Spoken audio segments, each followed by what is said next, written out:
1 मे हा महाराष्ट्राच्या शिरपेचात मानाचा आणखी तुरा खोवणारा दिवस ठरणार आहे, कारण मुंबई पुणे मिसिंग लिंकचं या दिवशी लोकार्पण होतंय। लोणावळ्याच्या ट्रॅफिक बायपास करून पुण्याला जाता यावं यासाठीची ही सोय। पण मिसिंग लिंकचं यश मिरवताना राजधानी मुंबई द मॅक्झिमम सिटीमध्ये काय घडत होतं याची खबरबात तरी आपल्या सत्ताधाऱ्यांना होती का? मुंबईमधल्या गर्दीच्या वाहतुकीचा मार्ग म्हणजे सायन पनवेल महामार्ग। या महामार्गावरती उड्डाणपुलाचं काम सुरू आहे। तिथलं एक मशीन भर रस्त्यात कोसळलं। घटना मंगळवारी रात्री 11 वाजताची। वास्तविक बुधवारी सकाळपर्यंत कंत्राटदाराने सगळं काही निस्तारणं आवश्यक होतं, अपेक्षितही होतं।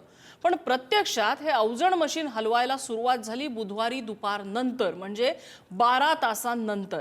आधीच मशीन रस्त्यात आल्यामुळे तिथे एक बॉटलनेक वाहतुकीसाठी तयार झाला होता। त्यात ही मशीन हलवणारी क्रेन रस्त्याच्या मधोमध उभी राहिली आणि नवी मुंबईकडे जाणारी सगळी वाहतूक पूर्णपणे ठप्प झाली।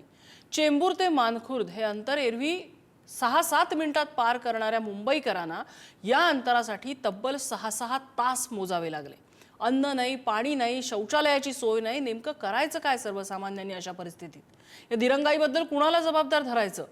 यापूर्वी गॅस टँकर उलटून एक्सप्रेसवे 70 तासाहून अधिक काळ जॅम झालेला होता। अशा घटनांमधनं सरकार काही शिकतं की नाही?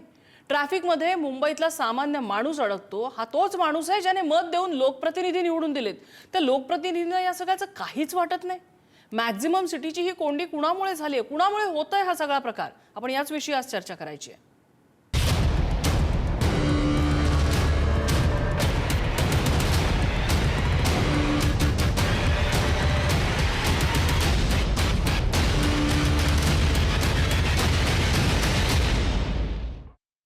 आणि याच संदर्भातल्या चर्चेत आपल्यासोबत सहभागी होत आहेत तन्मय पेंडसे, वाहतूक आणि रस्ते सुरक्षे विषयाचे अभ्यासक आहेत ते, योगेश चिले आहेत मनसेचे नेते, अशोक दातार आहेत वाहतूक विश्लेषक, आणि शिवसेनेचे प्रवक्ते अरुण सावंत आपल्यासोबत आहेत। मी सुरुवातीला सगळ्यांनाच विनंती करेन की गेस्ट जास्त आहेत, वेळ आपल्याकडे लिमिटेड असतो, त्यामुळे प्रत्येकाने आपलं फक्त मुद्दे मांडावेत। मी सुरुवातीला अरुण सावंत यांच्याकडे जाईन। अरुण सावंतजी, मुंबई एक्सप्रेसवेवरती घडलेला प्रकार, जो गॅस टँकर तिथे लीक झालेला होता आणि त्यानंतर 70 तासांची अभूतपूर्व कोंडी, त्याही वेळेला सरकारला प्रश्न विचारले होते, विशेषतः एकनाथ शिंदेना, MSRDC मंत्र्यांना, की काय झालं त्याचं पुढे, यातून काही शिकणार आहोत का? आजच्या घटनेनंतर असं दिसतंय की काहीच शिकण्यात आलेलं नाहीये।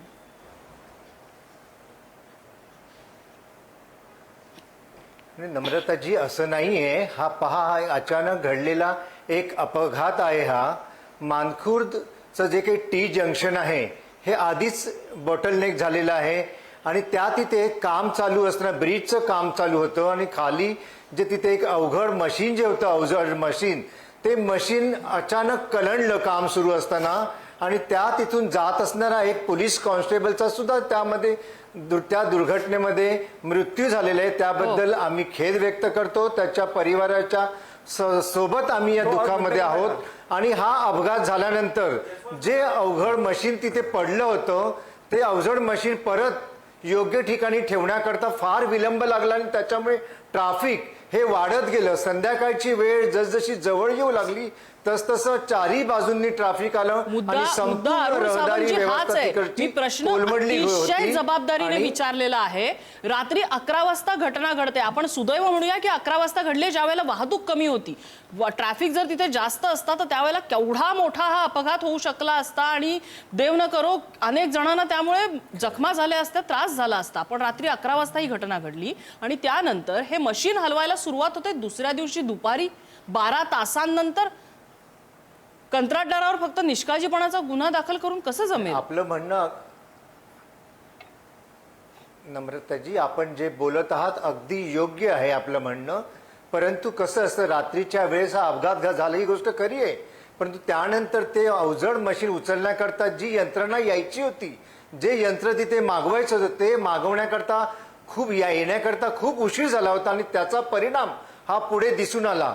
आता आपण जो प्रश्न विचारलेला आहे की सरकारला याच्याबद्दल काहीच वाटत नाही का, तर ही गोष्ट अगदी खरं आहे। सरकार याच्यावरती अगदी लक्ष ठेवून आहे आणि म्हणूनच सरकारने गेल्या आपण काही वर्षांमध्ये पाहाल अनेक ठिकाणी अनेक मोठमोठे हमरस्ते बनवण्याचा प्रयत्न केलेला आहे, जेणेकरून जी रहदारी आहे ती रहदारी विभागली जावी।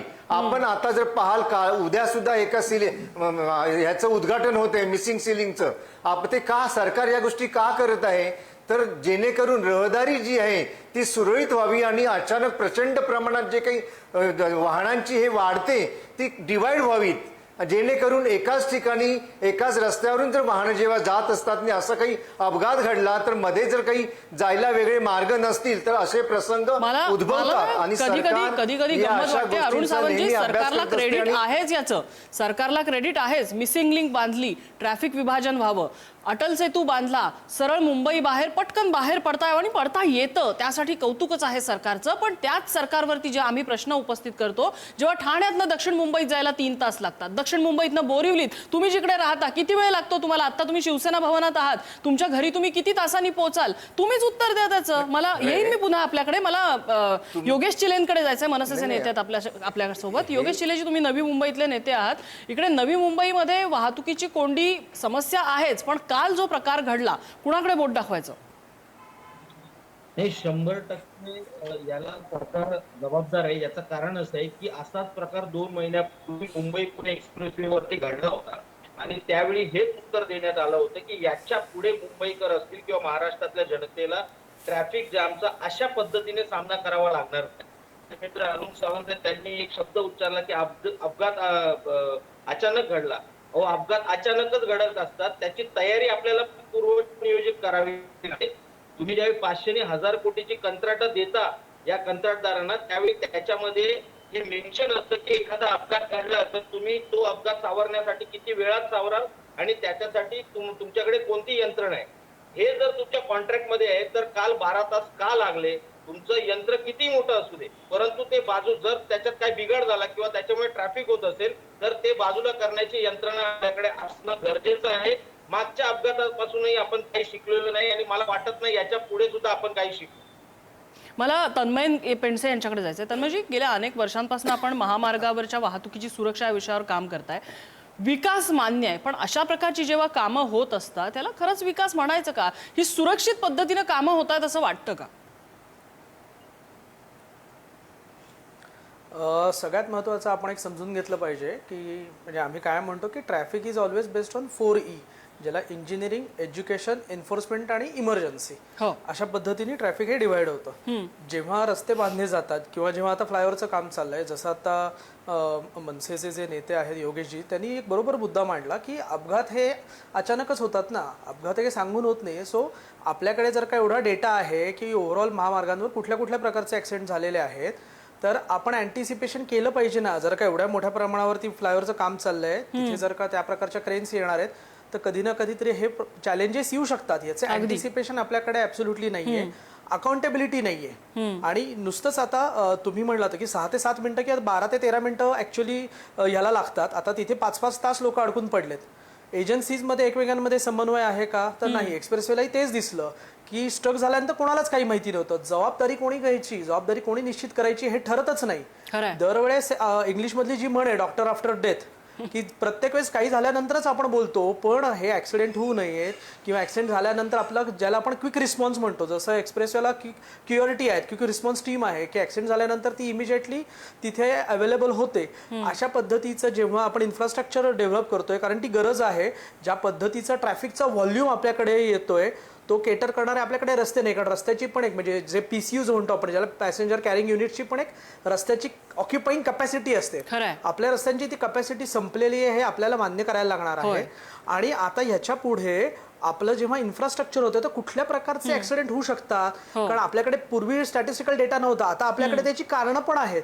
मग ती कारणं आपल्याकडे जर असतानाही आपण जर का त्याच्यासाठी प्रिपेअरच राहत नसू, होईल असं नाही, पण आज झाला ना. आणि नुसताच 5 तास 6 तास जाम झालं, आज लोकांचे हाल झाले, सामान्य लोकांचे हाल झाले, ते आहेच. पण यांनी कार्बन फुटप्रिंट किती जनरेट झाला, प्रदूषण किती निर्माण झालं, याचा पण कुठेतरी विचार करायला पाहिजे. जी लोक टॅक्स भरतात, जी लोक इमाने बरे टॅक्स भरतात, त्यांना काय फॅसिलिटी देतोय आपण?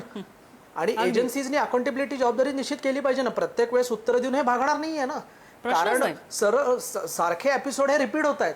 मिसिंग लिंक जसं तुम्ही मिसिंग लिंकचा मुद्दा मांडला, डेफिनेटली ते क्रेडिटेबलच आहे, त्याच्याबद्दल काही प्रश्नच नाही आहे. पण इथे एके ठिकाणी तो क्रेडिट देताना इथे दुसऱ्या ठिकाणी आपण फेल होतोय, याचं पण अकाउंटेबिलिटी झाली पाहिजे ना. अगदी ती अगदी जबाबदारी आणि त्याला कोणालाच निश्चित होत अकाउंटेबिलिटी नाही. त्याची नुसतं निश्चित निष्काळजीपणाचा केलीच ठपका पाहिजे. देऊन तन्मय, तुम्ही गोष्टी खूप sort out नाही महत्त्वाचा होणार ना. मुद्दा मांडलाय. अगदी मला दातार सरांकडे यायचंय. दातार सर, जसं आता पॅनलवरच्या सगळ्यांचंच मान्य आहे की अपघात काही सांगून होत नाहीत.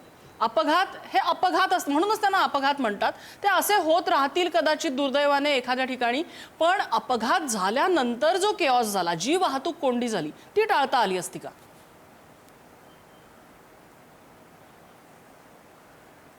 मी या प्रश्नाकडे एका वेगळ्या दृष्टिकोनातून पाहतो. तो म्हणजे वाहतूक कोंडी कशी होणार नाही हे सहज शक्य आहे, पण बर. त्याचा आपण विचारच करत नाही. आता माझ्या आधीच्या वक्त्यांनी विचार केला की याच्यावरचे गणित असतात आणि त्याचा आपण अजिबात वापर करत नाही. आपण अशिक्षित आहोत स्टॅटिस्टिक्सच्या बाबतीमध्ये. मी उदाहरण देतो. पश्चिम महामार्ग, वेस्टर्न एक्सप्रेस हायवे हा जगात, मुंबई हिंदुस्थानातला सगळ्यात बिझिएस्ट ट्रॅफिक जॅम आहे. त्याच्यामध्ये 6+6 लेन्स आहेत आणि त्याचे वाहतूक जो नंबर आहे त्यातले दिवसात 2 लाखाहून अधिक वाहनं जातात, म्हणजे पुणे मुंबई रस्त्यापेक्षा अधिक. परंतु तिथे ट्रॅफिक जॅम आहे. काच आहे ट्रॅफिक जॅम आहे? तो ट्रॅफिक जॅम सहज टाळता येईल, बिन खर्चाने, बिन वेळात. त्याला एक काम केलं पाहिजे आणि ते म्हणजे आपण जर बस लेन केली, 6 पैकी 1 लेन बस करता, 6 पैकी 1च, पण त्या एका बस लेन मध्ये आता सुमारे 40 ते 50 बसेस जातात. त्या जर एक बस लेन केली तर 100 ते 120 बसेस जाऊ शकतील आणि त्या 100 ते 120 बसेस दुप्पट वेगात जाऊ शकतील. त्या 30 ते 50 सेकंदात मिळू शकतील. हा प्रयोग आम्ही पूर्वी BKC मध्ये केला आणि तो अतिशय प्रचंड प्रमाणात यशस्वी झाला, पण तो आता कोणी करत नाही.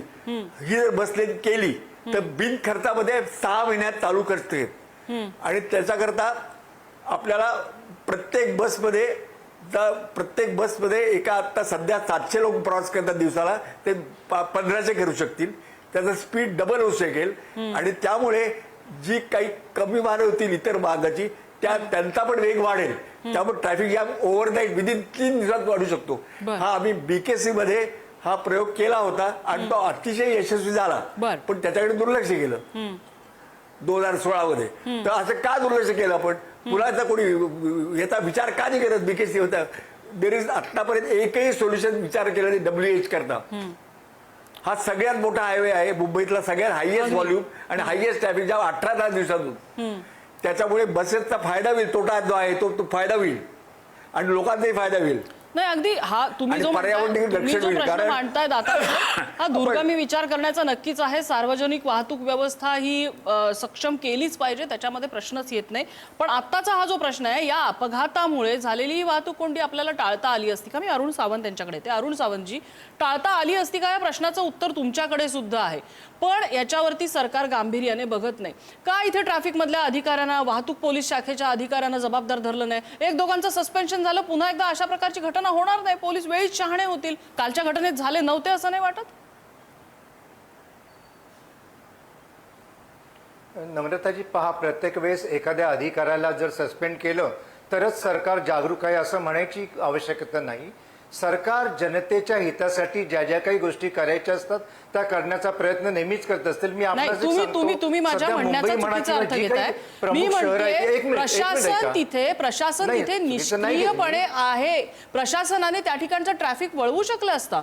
तिथली जी अभूतपूर्व कोंडी झालेली आहे त्या गर्दीमध्ये जी वाहनं त्यानंतर अनेक तास येत बसलेली होती, त्या वाहनांना पर्यायी रस्ता होता की?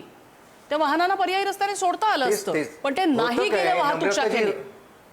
त्यासाठी त्यांना आपण अकाउंटेबल धरणार की नाही? नम्रताजी, जिथे जिथे शक्य असतं, जिथे बायपास वे असतात, तिथून पोलीस ट्रॅफिक अधिकारी तो करायचा प्रयत्न करत असतात. सरकारी करत असतं. लक्षात घ्या, आपण त्यांना नावं ठेवण्यात गुंग असतो, परंतु सध्या मुंबईच्या वाहतुकीचा जो प्रचंड ताण आहे आणि प्रत्येकाला पुढे जायची घाई असते आणि या घाईमध्ये नियम तोडून ते ट्रॅफिक जाम तिथे होत असते, कोणालाही कळत नसतं. मात्र याच्यावर उपाय म्हणून सरकारने आपण पाहत असाल तर एक राष्ट्र एक ई चलन ही योजना आता आणलेली आहे. त्याच्याकरता 28 कोटी 35 लाख सँक्शन केलेले आहेत. ही योजना सध्या मुंबई, नागपूर, पुणेमध्ये सुरू झालेली अशाच प्रकारच्या योजना संपूर्ण महाराष्ट्रभर सुरू केल्या जाणार, जेणेकरून ट्रॅफिकची व्यवस्था सुरळीत व्हावी. हाच त्याच्या मागचा सत्य हेतू आहे आणि सरकार त्याच्याकरता कटिबद्ध आहे. आपण या घटनेबद्दल बोलतोय. चिलेजी, योगेश चिलेजी, टाळता आली असती कालची वाहतूक कोंडी? 100% टाळता आली असती. मुंबई महानगरपालिकेचा स्वतःचा एक विभाग आहे, त्याला आपत्कालीन व्यवस्थापन विभाग बोलतात. आणि त्या विभागाचं कामच आहे अशी परिस्थिती उद्भवली तर त्याच्यातून मुंबईकरांना बाहेर काढण्यासाठी हा विभाग आहे. इतके करोडो रुपये आपण या विभागावर खर्च करतो, परंतु त्यांच्याकडे अशा परिस्थितीमध्ये नक्की काय करायचं यांचं कोणतंही प्लॅनिंग नाही. हे कालच्या घटनेवरून पुन्हा एकदा दिसलं. आपला आपत्कालीन विभाग आता अजून जास्त अपडेट करणं गरजेचं आहे, कारण अशा घटना मुंबईमध्ये घडतच राहणार. मुंबई ही ज्या पद्धतीने वसवली होती आता ती वाढते, जास्त मोठी होते. अशा वेळी विकास कामं तिथे होतच राहणार आणि अपघात घडतच राहणार. कितीही टाळले तरी अपघात घडणं इथे महत्वाचा मुद्दा आहे की अपघात घडल्यानंतर परिस्थिती पूर्वपदावर आणण्यास आपल्याला किती वेळ लागतो. तो वेळ जर आपण कमी करू शकलो तरी आपलं ते खूप मोठं यश असेल. आणि आपत्कालीन व्यवस्थापन यंत्रणेने याच्यावरती आता जास्त भर देणं आवश्यक आहे. Tanmay, any thoughts about it? याच्यामध्ये मला अजून एक जाणवतं Yes, की I would like to say communication something. Failure पण खूप वेळा बघायला मिळतं. बऱ्याच वेळा असं होतं की जेव्हा ऍक्सिडेंट होतात, म्हणजे आपण जसं एक्सप्रेसवेचं एक उदाहरण घेतलं की ऍक्सिडेंट झाल्यानंतर कम्युनिकेशन झालंच नाही की बाबा नक्की काय झालंय. सो कम्प्युटर पर्यंत आपण जर का कम्युनिकेशन दिलं असतं की बाबा हा असा प्रॉब्लेम झालाय, तो किती वेळात होणार हे आपल्याला माहिती नव्हतं, विच वॉज ओके. पण हे कम्युनिकेशन झालं असतं तर लोकांनाही तो चान्स मिळाला असता की बाबा मग इथे मी जाणार नाही, मी दुसरा पर्याय रस्ता निवडीत. एजन्सीज मधलं कोऑर्डिनेशन खूप प्रॉब्लेम येतो.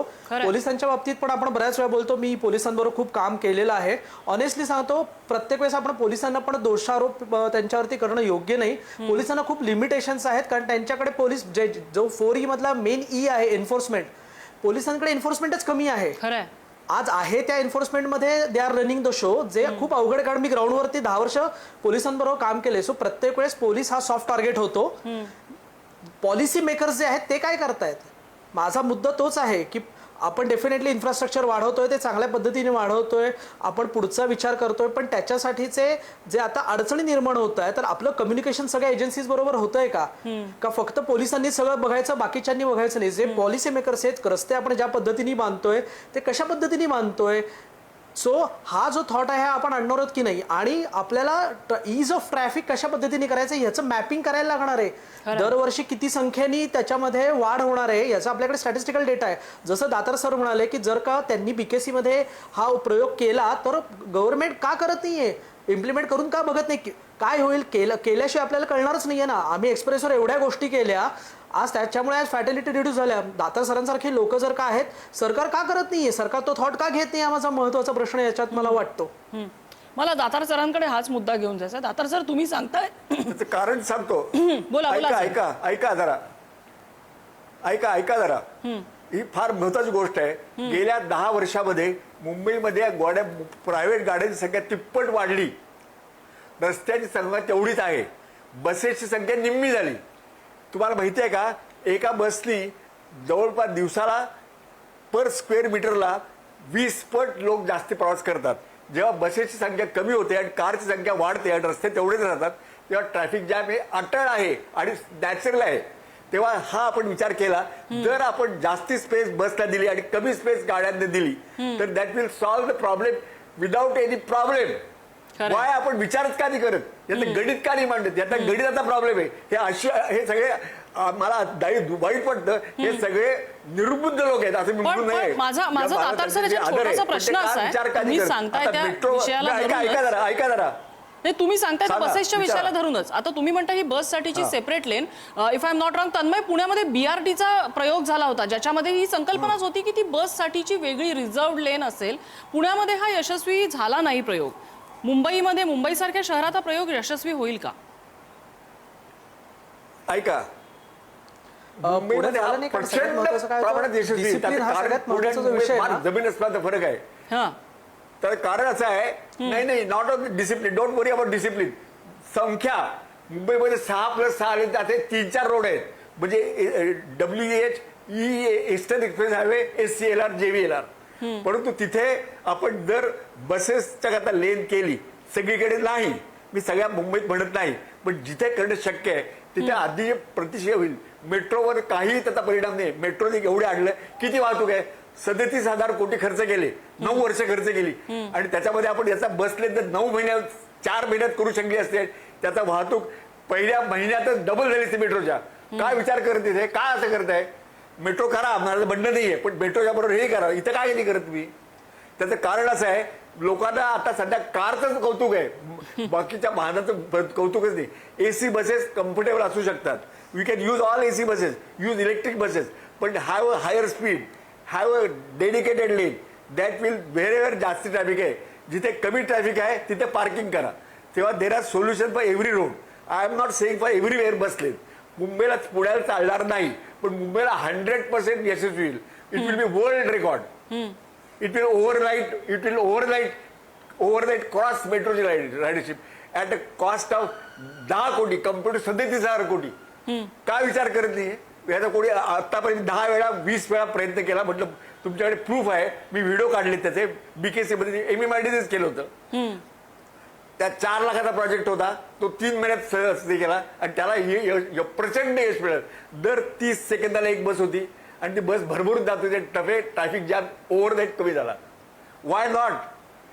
जेव्हा योग्य ठिकाणी आपण योग्य सोचाचा वापर केला. You can't have one solution for everything. Arun सावंतजी, का होत नाही हा विचार? सरकारकडनं हा विचार होत नाहीये हे नक्की. तेव्हा आपण माझं एवढंच म्हणणं आहे, नाही, मला त्याचं लक्ष मला देत एवढंच नाही म्हणून. सांगायचं आहे ऐकून की पण घेत दातार नाही. साहेबांसारख्या मी आता सत्ताधारी करू तज्ञांनी का? सरकार बरोबर बसलं पाहिजे आणि पॉलिसी मेकिंग अहो, मध्ये ते भाग तेच घेतला सांगतायत की पाहिजे. सरकार आमचं ऐकूनच घेत पॉलिसी नाही. मेकिंगचा हा भाग आहे. पण सरकार बसत नाही आपल्याबरोबर. सरकार ऐकून घेत ऐकतच असं नाही. नाही. ज्या वेळेस सरकारला पैसे ज्याचे भरपूर आहेत तेच प्रोजेक्ट पाहिजे. दातार साहेब, आपणास आवाहन आहे, आम्ही आपणास आवाहन करतो, आपल्याकडे जर अशा काही आयडियाज असतील तर आपण जरूर त्या जे काही संबंधित विभाग आहेत, संबंधित विभागाचे मंत्री आहेत त्यांच्याकडे यावं. जर आपलं कोण ऐकून घेत नसतील किंवा आपल्याला कोणी तिथपर्यंत पोहोचवत नसतील तर आम्ही आपणास मदत 10 करू. वेळा या अरुण सावंतजी, शहराला अनेक सुधारणी वर्षांपूर्वी अशाच एका करण्यासाठी, चर्चेमध्ये वाहतूक कमी दातार सर करण्यासाठी आणि आम्ही जर काही समोरासमोर आलो करता होतो. येत दातार असेल, सरांनी हाच मुद्दा सांगितला होता. हाच मुद्दा त्यांनी सांगितलेला होता की सरकार ऐकून घेत नाही. आज 10 वेळा मी प्रयत्न केला, कोणाला लक्ष नाही सगळे. सुधारेल. आज इतक्या वर्षानंतर अजिबात पण नाही. परिस्थिती तीच नम्रताजी, आहे. ऐकूनच आम्ही घेत नाही. दातार वेळ सरांचं देत स्वागत नाही. करू. जरूर. Thank you very much. Datar sir, आमचं आपणाला आवाहन आहे, जर आपल्याकडे असे काही चांगले प्रोजेक्ट आणि आयडियाज असतील थँक्यू. तर आपण जरूर यावं आमच्याकडे. तुमचा ईमेल आयडी दिला तर मी तुम्हाला ताबडतोब आजच्या आज पाठवतो. जरूर. ठीक I आहे. will come anytime, me anywhere. तुमचे नंबर एकमेकांकडे शेअर चालेल, करेन. चालेल, आपला चालेल. कार्यक्रम उद्या सगळं झाल्यानंतर स्वच्छ आहे. आपली वेळ संपत आलेली आहे. मला Yes, please do that. शेवटच्या Yes, 2 very कमेंट्स good. घ्यायच्यात. योगेश चिलेजी, Okay, thank उपाय you. दिसतो या सगळ्यावर काही थोडक्यात? थोडक्यात उपाय म्हणजे आता हे अपघात घडतच राहणार. मी मगाशी सुद्धा सांगितलं, जो तुषार सरांचा मुद्दा होता कम्युनिकेशन, तर त्याच्यासाठी मुंबई महानगरपालिकेचा आपत्कालीन व्यवस्थापन विभाग जो आहे, हा विभाग सगळ्यांमध्ये समन्वय करू शकतो आणि ते चांगले वेल ट्रेन आहेत. फक्त थोडेसे अजून त्यांना अपडेट करावं लागेल. खूप चांगल्या पद्धतीने मुंबईतलं अशा अपघातांच्या वेळेचं समन्वय साधण्यासाठी हा विभाग उत्तम कार्य करू शकतो आणि थोडा अपडेट केला तर चांगलं होऊन जाईल. तन्मय, मगाशी तुम्ही म्हणालात की पोलिसांना प्रत्येक वेळी पोलिसांकडे बोट दाखवणं योग्य नाही, पण कसं आहे की पोलीस ही अशी एंटिटी आहे ज्यांच्यात कदाचित जर थोडंसं कोऑर्डिनेशन असतं तर कालचा हा ट्रॅफिक जॅम कदाचित टाळला असता. तिथे एका व्यक्तीचा जीव गेलेला होता, त्यामुळे नक्कीच पोलीस घटनास्थळी आलेले होते. पोलिसांना याची माहिती असती, वाहतूक विभागाला कळवलं असतं तर कदाचित वाहतूक दुसऱ्या रस्त्याने वळली असती. उपाय कसे करायचे याच्यावरती? कोऑर्डिनेशन कसं करायचं? यंत्रणा आहेत आपल्याकडे.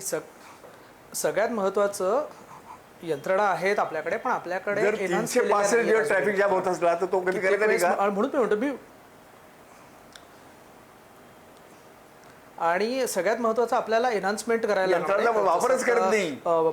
प्रवक्ते सावंत सर, सो माझी त्यांना आता माध्यमातून विनंती की दातार साहेबांना त्यांनी शिंदे साहेबांकडे घेऊन जावं, कारण माझा शिंदे साहेबांबरोबरचा एक्सपिरियन्स खूप चांगला आहे. सो माझी आता ऑन एअर विनंती की त्यांनी स्वतः जरूर, घेऊन जावं. please. बाई, सगळ्यात महत्त्वाचं काय, आपल्याला अपडेट व्हायला लागणार. मी पोलिसांबद्दल माझं का कोणाची वैर स्पेसिफिकली नाहीये. बोललो, जरूर. कारण पोलिसांना प्रत्येक वेळेस म्हणजे चॅनल्स असतील, प्रिंट मीडिया असेल, पॉलिसी मेकर्स असतील, कधी कधी राजकारणी पण असतील, हे प्रत्येकच पोलीस सॉफ्ट टार्गेट असतं, कारण ते विजिबल आहेत म्हणून त्यांना केलं जातं. तुम्ही त्यांना अपडेट करा, तुम्ही त्यांना सिस्टमाइज करा.